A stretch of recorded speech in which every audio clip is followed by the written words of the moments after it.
സമയം ഏകദേശം 7:45 ഉണ്ടാവും കാണുന്നത്. 7:45 ഇപ്പോൾ സമയം. പക്ഷേ ഇരുട്ടാവുക കാര്യങ്ങളൊന്നുമില്ല. പക്ഷെ റോഡിലെ തിരക്കും കാര്യങ്ങളൊക്കെ കുറഞ്ഞിട്ടുണ്ട്. നമുക്ക് എല്ലാ പരിപാടിയും എന്താ പറയുക, ആൾക്കാരെല്ലാ പരിപാടിയും നിർത്തിയിട്ട് വീട്ടിൽ പോയേക്കണം. റോഡിൽ തിരക്കില്ലാത്തതാണ്. നമുക്ക് വണ്ടി ഓടിക്കാൻ നല്ല സുഖമാണ്. ഇങ്ങനെ ക്രൂസ് ഇട്ടിട്ട് ഇരുന്നാൽ മതി. വണ്ടി ഇങ്ങനെ തന്നെ പൊക്കോളും. മറ്റേ ബ്രേക്കിങ്ങോ കാര്യങ്ങളോ ഒന്നും, ട്രാക്ക് ചേഞ്ചിങ്ങോ കാര്യങ്ങളോ ഒന്നും വരാനില്ല. അത് എന്താ പറയുക, നമുക്ക് വണ്ടി ഓടിക്കുമ്പോൾ ഇപ്പോൾ കുഴപ്പമില്ല. പക്ഷെ രാത്രി നമുക്ക് ഭയങ്കര മടുപ്പാട്ടോ. എന്താ വെച്ച് കഴിഞ്ഞാൽ കുറേ ദൂരം ഇങ്ങനെ ഇരിക്കുമ്പോൾ നമുക്ക് സ്വാഭാവികമായിട്ട് ഉറക്കം വന്നിടും. പാട്ടൊക്കെ വെച്ച് കുറേ ഒച്ചപ്പാടും പാളൊക്കെ ഉണ്ടാക്കി പോവുമെങ്കിലും അത് ആ സമയത്ത് റോഡിൽ വണ്ടികളൊന്നും ഇല്ലാണ്ട് വരുമ്പോൾ നമുക്കതിനൊരു ബുദ്ധിമുട്ടാണ്. എന്തായാലും കുഴപ്പമില്ല. പിന്നെ 37 ഡിഗ്രിയാണ് ചൂട് കേട്ടോ. ഞാൻ ഇപ്പോൾ ലോഡ് വരുന്നിടത്ത് 41 ഡിഗ്രി ഉണ്ടായിരുന്നു ചൂട്. ഇപ്പോൾ ഉണ്ടോ 37 ഡിഗ്രിയാണ് ഇവിടുത്തെ ഇപ്പോഴത്തെ ടെമ്പറേച്ചർ. ഞാൻ ഇപ്പോൾ ലോഡ് കയറ്റുമ്പോൾ ഇതിൽ കൂടുതൽ ഉണ്ടായിരുന്നു.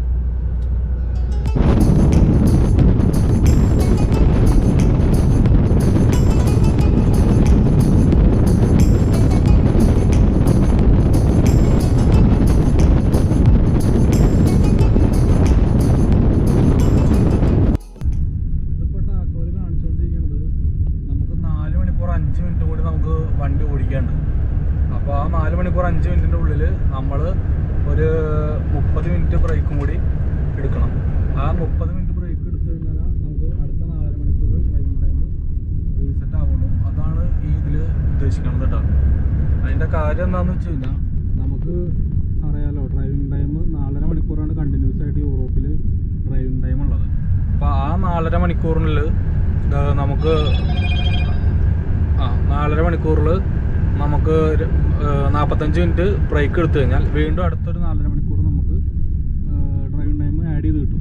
പ്ലസ് ആഴ്ചയിൽ 2 ദിവസം നമുക്ക് ഒരു മണിക്കൂറും കൂടി എക്സ്ട്രാ ഓടിക്കാം. 1 മണിക്കൂർ എക്സ്ട്രാ ഓടിക്കുക എന്ന് പറഞ്ഞാൽ സാധാരണ ഒരു ദിവസം 9 മണിക്കൂർ നമ്മൾ ഓടിക്കുന്നതിന് പകരം നമുക്ക് 10 മണിക്കൂർ ഡ്രൈവിംഗ് ടൈം എടുക്കാം. അങ്ങനെ ആകുമ്പോൾ ഒരു 45 മിനിറ്റും കൂടി, ഒരു 45 മിനിറ്റ് കൂടി നമുക്ക് ബ്രേക്ക് എക്സ്ട്രാ എടുക്കണം. അപ്പോൾ നമുക്ക് 10 മണിക്കൂർ ഡ്രൈവ് ചെയ്യാം. അതുപോലെ തന്നെ ഈ 45 മിനിറ്റിൻ്റെ ബ്രേക്ക് നമുക്ക് 2 എടുക്കാൻ പറ്റും. 2 എടുക്കുന്നത് എങ്ങനെയാണെന്ന് വെച്ച് കഴിഞ്ഞാൽ നമുക്കിപ്പോൾ ഒരു 2 മണിക്കൂർ ആദ്യം ഓടിക്കുക. 2 മണിക്കൂർ ആദ്യം ഓടിച്ചിട്ട് നമുക്കൊരു 15 മിനിറ്റ് ബ്രേക്ക് എടുക്കാം. എന്നിട്ടൊരു 15 മിനിറ്റ് ബ്രേക്ക് എടുത്തിട്ട് പിന്നെയും നമ്മളൊരു 2 മണിക്കൂർ 15 മിനിറ്റ് ഓടിക്കുക. അപ്പോൾ നമ്മൾ മൊത്തം 4 മണിക്കൂർ 15 മിനിറ്റ് നമ്മൾ വണ്ടി ഓടിച്ചു. അപ്പോൾ ആ 4 മണിക്കൂർ 15 മിനിറ്റ് നമ്മൾ വണ്ടി ഓടിച്ചിട്ട് വീണ്ടും ഒരു 30 മിനിറ്റും കൂടി എടുത്തു കഴിഞ്ഞാൽ നമുക്ക് 4.5 മണിക്കൂർ വീണ്ടും ഡ്രൈവിംഗ് ടൈം റീസെറ്റ് ആവും. അപ്പോൾ നമ്മൾ ആദ്യം ഒരു 4:15 നമ്മൾ വണ്ടി ഓടിച്ചിട്ടുള്ളൂ. അപ്പോൾ പ്ലസ് അടുത്ത 4.5 മണിക്കൂർ ഇതേപോലെ തന്നെ നമുക്ക് കട്ട് ചെയ്ത് എടുക്കണമെങ്കിൽ കട്ട് ചെയ്തെടുക്കാം. അല്ലെങ്കിൽ നമ്മൾ എന്ത് ചെയ്യുക, ഒരു 3 മണിക്കൂർ വണ്ടി ഓടിച്ചിട്ട് നമ്മൾ ബ്രേക്ക് എടുക്കുക. അപ്പോൾ ആ 3 മണിക്കൂർ വണ്ടി ഓടിച്ചിട്ട് 45 മിനിറ്റ് ബ്രേക്ക് എടുത്താൽ ഈ 3 മണിക്കൂർ ഓടിച്ചതിലുള്ള 1.5 മണിക്കൂറും അതിന് മുന്നിലുള്ള 15 മിനിറ്റും, അപ്പോൾ 1.5 1.25 1 മണിക്കൂർ 45 മിനിറ്റായി. പ്ലസ് നമുക്ക് അഡീഷണൽ ഓടിക്കാനുള്ള ഒരു മണിക്കൂറും കൂടി കിട്ടും. അപ്പോൾ 2 മണിക്കൂർ 45 മിനിറ്റ് കൂടി നമുക്ക് എക്സ്ട്രാ ഓടിക്കാൻ പറ്റും. അതായത് ഒരു ദിവസം 10 മണിക്കൂർ. അങ്ങനെയാണ് നമ്മൾ 10 മണിക്കൂർ ഡ്യൂട്ടി എടുക്കുക. മറ്റത് 9 മണിക്കൂർ എടുക്കുകയാണെങ്കിൽ 4.25 വെച്ചിട്ട് 2 ഷിഫ്റ്റ് ഓടിക്കും. അല്ലെങ്കിൽ 2:45 എടുത്തിട്ട് കറക്റ്റ് 9 മണിക്കൂർ ഷിഫ്റ്റ് ഓടിച്ചെത്തിക്കും. അത് നമ്മുടെ കംഫർട്ടബിൾ അനുസരിച്ചിട്ട് നമുക്ക് എങ്ങനെ വേണമെങ്കിലും ചെയ്യാം. അത് കുഴപ്പമുള്ള കേസല്ല. ഞാൻ ഏകദേശം ഒരു ധാരണ കിട്ടാൻ വേണ്ടിയിട്ട് പറഞ്ഞു എന്ന് മാത്രമേ ഉള്ളൂ. പിന്നെ ഈ ടാക്കോനെ പറ്റിയിട്ടുള്ള വീഡിയോ ഒക്കെ ചെയ്യണം എന്നുള്ള നല്ല ആഗ്രഹമുണ്ട്. പക്ഷെ എന്താ പ്രശ്നം വെച്ച് കഴിഞ്ഞാൽ ടാക്കോയുടെ വീഡിയോ ഒക്കെ വലിയ വിഷയമാണ്. ഒരുപാട് സമയം വേണം നമുക്ക് അതിൻ്റെ കാര്യങ്ങളൊക്കെ പറഞ്ഞതായിട്ട് വരുമ്പോൾ. അപ്പോൾ എന്തെങ്കിലും പിഴവൊക്കെ പറ്റിയാലോ വിചാരിച്ചിട്ട് പിന്നെ അങ്ങനെ അത് നീട്ടി വെച്ച് പോവുകയാണ്. ഇനി എന്തായാലും എന്തെങ്കിലും ഒരു ദിവസം ബ്രേക്ക് കിട്ടുമ്പോൾ ആ വീഡിയോ എന്തായാലും ചെയ്യും. കാരണം ഇനിയും ചെയ്തില്ല വെച്ച് കഴിഞ്ഞാൽ ചിലപ്പോൾ ഞാൻ ചീത്തോളി ആക്കേണ്ടി വരും.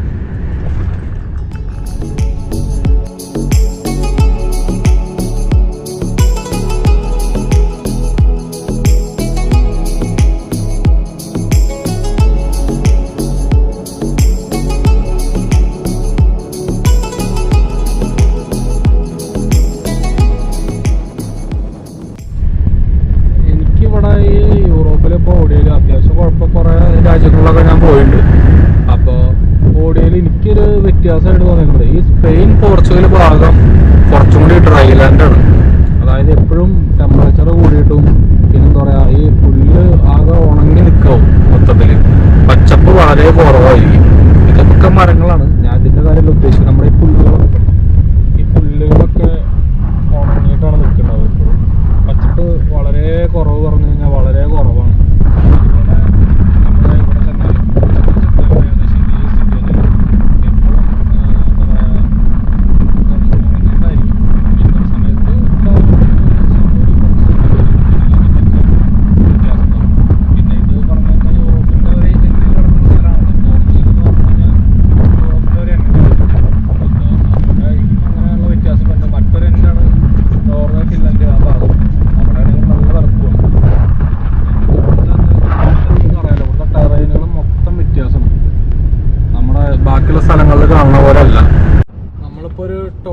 വന്നതാണ്.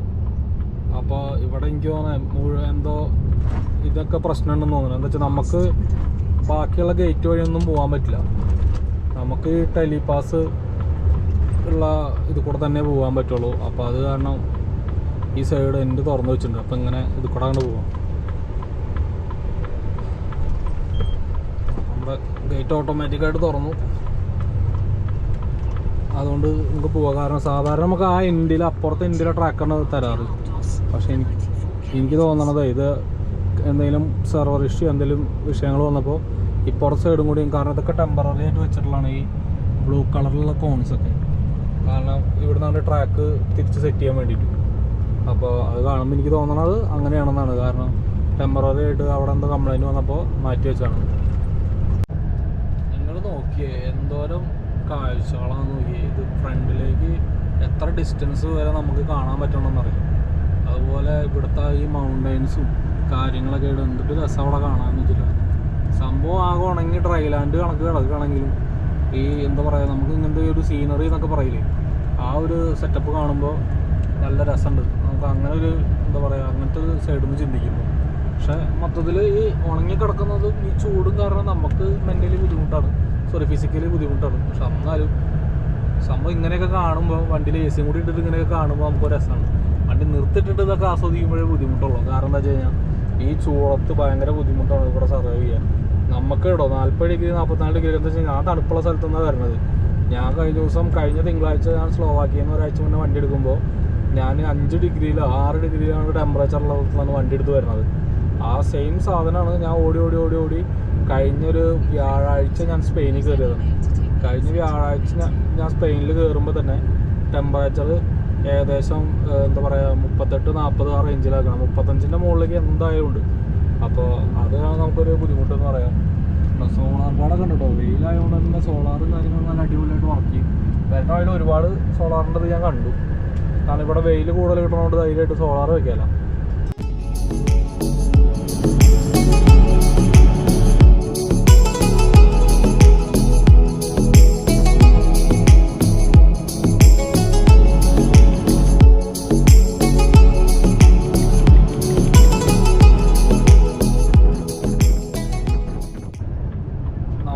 കുറച്ചും കൂടെ വന്നപ്പോൾ തന്നെ ഒരു വാണിംഗ് കിട്ടി. ഗൂഗിൾ മാപ്പിലും കാര്യങ്ങളും വാണിംഗ് വന്നു. എന്താ പറയുക, ഒരു വണ്ടി ടയർ പൊട്ടിയിട്ട് പോകുന്നുണ്ടെന്നുള്ള കാര്യം. അപ്പോൾ ഒരു വണ്ടി നമുക്ക് ഫുള്ള് റൈറ്റ് സൈഡ് കീപ്പ് ചെയ്ത് 4 ഇൻഡിക്കേറ്റർ പോകണുണ്ടല്ലേ.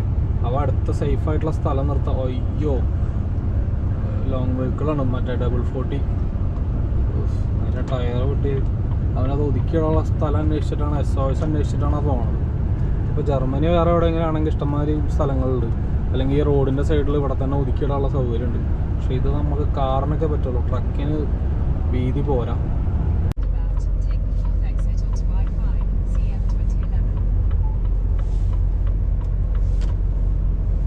നമ്മളപ്പോൾ വന്നിട്ട് ഇവിടുത്തെ പാർക്കിങ്ങിലേക്ക് എത്താറായി. ഞാൻ പറഞ്ഞില്ല നമുക്ക് ഫ്രഷ് ആവാനായിട്ട് ഒരു പാർക്കിങ്ങിൽ കയറണം. ഫ്രഷ് ആവാൻ മാത്രമല്ല, ഫ്രഷ് ആവണം, കുടിക്കാനുള്ള വെള്ളം എടുക്കണം, അങ്ങനെ കുറേ പരിപാടികളുണ്ട്. എന്നിട്ട് വേണം നമുക്ക് പോകാനായിട്ട്. എന്താ വെച്ചാൽ വണ്ടിയിൽ ആകെ 3-4 ലിറ്റർ വെള്ളം കൂടിയേ ബാക്കിയുള്ളൂ. അപ്പോൾ അത് ഒക്കെ ചെയ്തിട്ട് വേണം പോകാനായിട്ട്. കാരണം വെള്ളം വണ്ടിയിൽ ഇല്ലയെന്ന് വെച്ച് കഴിഞ്ഞാൽ നമുക്ക് ഭയങ്കര ബുദ്ധിമുട്ടായിരിക്കുള്ളൂ. നമുക്ക് കുടിക്കാനാണെങ്കിലും പാത്രങ്ങൾ കഴുകാനാണെങ്കിലും എല്ലാത്തിനും നമുക്ക് വെള്ളം വേണം. സബാഷ് ഫോൺ ഞാൻ കറക്റ്റായിട്ട് എടുത്ത് വെച്ചിട്ടുണ്ടായില്ല, പോയി അതെല്ലാം കൂടെ നിലത്ത് അടിപൊളി. ഇനി ഇതിപ്പോൾ ഇവിടെ നിന്ന് ഇങ്ങനെ പോയി ഇവിടെ കണ്ട് കയറ്റി ഒതുക്കി ഇട്ട് കഴിഞ്ഞാൽ പേയം പാർക്കാണോ അത് ദൈവമേ. ഇവിടെ പേയം പാർക്കുണ്ട്, അല്ലാണ്ട് സാധാ പാർക്കുണ്ടെന്ന് പറഞ്ഞിട്ടാണ് ഇപ്പോൾ നമ്മളിങ്ങോട്ട് വന്നത്. പേയം പാർക്കിൽ കയറ്റിയ കാശ് കൊടുക്കണം. നമുക്ക് ആകെ ഒരു 1/4 മണിക്കൂർ, മാക്സിമം 1 മണിക്കൂറിൻ്റെ പരിപാടിയുള്ളൂ. പണി പാളോന്നാവും. എന്തായാലും കയറി നോക്കാം. വണ്ടികൾ ഒരുപാട് പാർക്ക് ചെയ്തിട്ടുണ്ട്. അപ്പോൾ ടേബിളൊക്കെ വെച്ചിട്ട് വൺ കുക്കിങ്ങിലാണ്. നമുക്ക് പോയി നോക്കാം സ്ഥലം ഉണ്ടോ ഇല്ലേ, എങ്ങനെയാണ് പരിപാടി എന്നൊക്കെ ഉള്ളത്.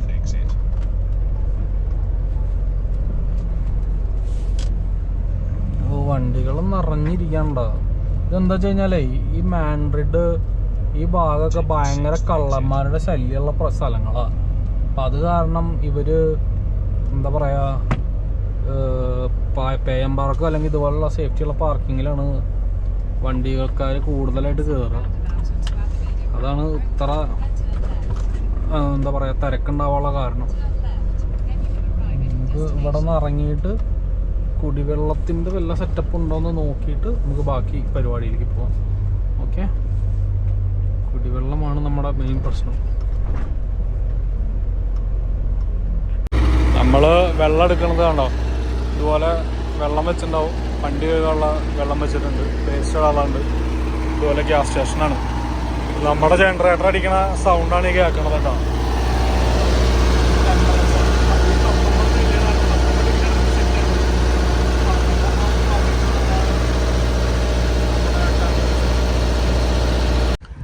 ആസ് യൂഷ്വൽ നമ്മൾ തിരഞ്ഞു വന്ന പമ്പിൽ പാർക്കിംഗ് കിട്ടിയില്ല, നേരെ പുറത്തിട്ടു. ഇവിടെ സ്വീഡനിലും സ്പെയിനിലും പോർച്ചുഗലിലും ഇങ്ങനെ ഒരു ഗുണമുണ്ട്. എവിടെ മണ്ണ് കണ്ടാലും തിട്ട് കണ്ടാലും അവിടെ കയറ്റിയിടാം. അപ്പം ഞാനതുപോലെ ഇങ്ങനെ അങ്ങോട്ട് കയറ്റിയിട്ടു, റോഡ് അടുപ്പിച്ച് വണ്ടി വരട്ടു. ഇനിയിപ്പോൾ ഇതാ കാണാനുള്ള പമ്പ് നടക്കാൻ ദൂരമുള്ളൂ. അപ്പോൾ അവിടെ വരാം, പോയിട്ട് കുളിച്ചിട്ട് വരാം. കുളിക്കാൻ പറ്റും എന്നുള്ള പ്രതീക്ഷയിലാണ് പോണത്. ചൂടുവെള്ളമായിരിക്കും, അതാണ് ഈ ഏറ്റവും വലിയ പ്രശ്നം. എന്തായാലും കുഴപ്പമില്ല, വണ്ടി സേഫാണ്. വണ്ടികളൊക്കെ നിർത്തിയിട്ടുണ്ട് ഒരുപാട്, അപ്പോൾ നമുക്ക് പേടിക്കില്ല. പിന്നെ അവിടെ ഒരു പറമ്പ് പോലെ കണ്ടു, പക്ഷേ എനിക്ക് പേടിയാവും. നാട്ടിൽ ടൂറിസ്റ്റ് ബസ് ഓടിക്കുന്ന അവസ്ഥയാണ് ഇപ്പോൾ. മറ്റേ ലിപ്പൊക്കെ നോക്കണം.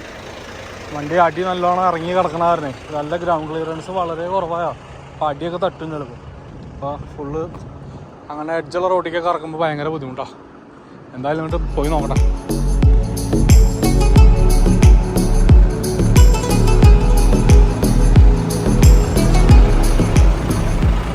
ഇതാണ് ഷവറിൻ്റെ ഫെസിലിറ്റികൾ കേട്ടോ. ഒരു ഇത് ക്ലോക്ക് ഉണ്ട്, ഞാൻ കുളി കഴിഞ്ഞതാണ്, വീഡിയോ എടുക്കാൻ മറന്നുപോയി. ആണോ, ഷവറ്, പിന്നെ നമുക്ക് ഷേവ് ചെയ്യാനും കാര്യങ്ങളൊക്കെ വാഷ് ബേസിൻ, പിന്നെ ഇതുപോലെ ക്ലോസറ്റും അത്യാവശ്യം സ്പെഷ്യസാണ്. എല്ലാ സ്ഥലത്തും ഇതുപോലെ ഉണ്ടാവുമെന്നൊന്നും പറയുന്നില്ല, പക്ഷെ ഇതിപ്പോൾ നല്ലതാണ് നമുക്ക് കിട്ടിയത്. ഈ ലോക്ക് ചെയ്തൊരു താക്കോൽ അവിടെ തന്നെ കൊടുക്കണം. 3 യൂറോ ഉണ്ട് കുളിക്കാനായിട്ട്. 3 യൂറോ നാട്ടിൽ 300 റുപ്യ കൊടുക്കണം ഒന്ന് കുളിക്കണമെങ്കിൽ. അപ്പോൾ 2 ദിവസം കൂടുമ്പോഴുള്ള കുളിയൊക്കെ കുളിച്ചാൽ മതി. ഇത് നമ്മുടെ കാറ് ട്രാൻസ്പോർട്ട് ചെയ്യുന്ന വണ്ടിയാണ്, കാറ് കയറ്റി കൊണ്ടുപോകണ വണ്ടികളാണ്. ടെസ്ലയുടെ ചാർജിങ് പോയിന്റുകളാണ്. യൂറോപ്യൻ യൂണിയനിൽ വളരെ നന്നായിട്ട് തന്നെ നമ്മുടെ ഇലക്ട്രിക് വാഹനങ്ങളെ പ്രോത്സാഹിപ്പിക്കുന്നുണ്ട്. അതുകൊണ്ട് കണ്ടോ, കോഫണ്ടഡ് ബൈ ദ യൂറോപ്യൻ യൂണിയൻ്റെ കോഫണ്ടിങ്ങിലാണ് ചെയ്തേക്കുന്നത്. അത് അങ്ങനെ നെതർലാൻഡ്സിലും ഡെൻമാർക്കിലൊക്കെ കുറേ റൂളുകളുണ്ട്. നമുക്ക് എന്താ പറയുക, ഇലക്ട്രിക് വണ്ടീനെ പ്രോത്സാഹിപ്പിക്കാനായിട്ട്. ഗ്രീൻ ലോജിസ്റ്റിക്സ് ഫ്രിഗോ വണ്ടിയാണ്, അതാണ് ഇത്ര സൗണ്ട്. നമ്മുടെ വണ്ടിയും അതുപോലെ തന്നെ ആയിരിക്കും. നമ്മുടെ വണ്ടി ഓഫാന്ന് തോന്നുന്നുണ്ട്. സ്റ്റാർട്ട് ആൻഡ് സ്റ്റോപ്പ് ആയ കാരണം എത്ര നേരം അടിക്കും എന്നുള്ളത് പറയാൻ പറ്റില്ല. ഓഫായി ഓണായി അങ്ങനെ വന്നും പോയിക്കൊണ്ടിരിക്കും എപ്പോഴും. ഇവിടെ കൂടുതലും ഫ്രിഗോ വണ്ടികൾ തന്നെ ഉണ്ടാവും. ഈ സ്പെയിൻ പോർച്ചുഗൽ ഭാഗത്തേക്ക് പറഞ്ഞാൽ കട്ട വണ്ടികൾ വളരെ കുറവാണ്.